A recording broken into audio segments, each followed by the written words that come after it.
So ayan, nagpalit na yan ako ng spark plug, JMC Yukon. V8 engine ito. Napakahirap ang palit. Kasi sa ilalim, yung spark plug nito sa ilalim. Yan sa ilalim mismo.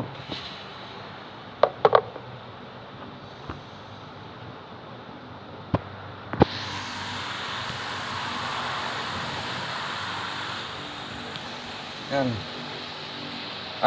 Masikip yung ano nito. Yan sa ilalim, madilim kasi.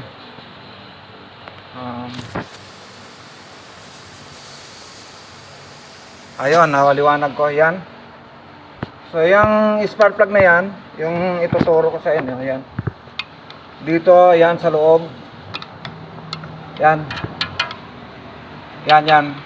Yan ay tension wire niyan. Kailangan baklasin mo yung, hugutin mo yung tension wire para makuha mo yung spark plug. Ganyan kahirap. Matigas, high tension wire pa lang, matigas na. So, V8 engine ito. Ayan. Kabila, hindi ko pa nabaklas, kaya pinapalamig ko muna. Tapos, nahugot ko rin yung high tension wire niya. Yan. Nahugot ko rin na rin. Matigas nga lang, talagang tiyagaan.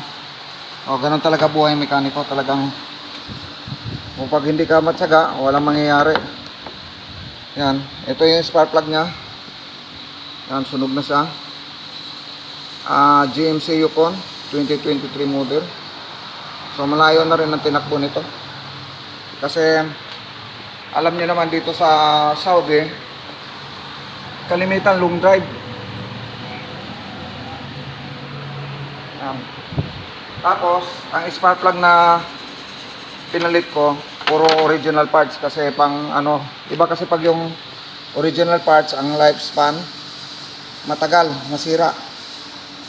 So, pakita ko na lang sa inyo. Hindi kasi ako makapag-video na mismo na actual na pagtanggal kasi talagang hirap. So, yun lang, konting impormasyon. Pakita ko na lang sa inyo yung pag once na mapaandar ko na yung sasakyan.